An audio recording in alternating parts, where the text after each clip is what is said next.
In this video, we'll show how to graph a linear inequality in one variable. And here the instructions are asking to graph the inequality x is less than 3 on a plane. The first thing we need to do is to graph the associated boundary line, which in this case will be x equal 3. X equal 3 will be a vertical line at x equal 3. And notice it's graphed here as a dashed line since we are not including the line in our solution set. Points making up this line would not satisfy this inequality.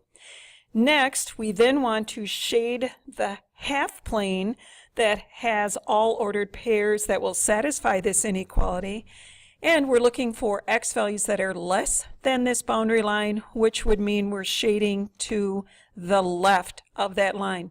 To check to see whether or not we have shaded the correct side, we could pick the origin, which is the coordinate 0, 0 of that point.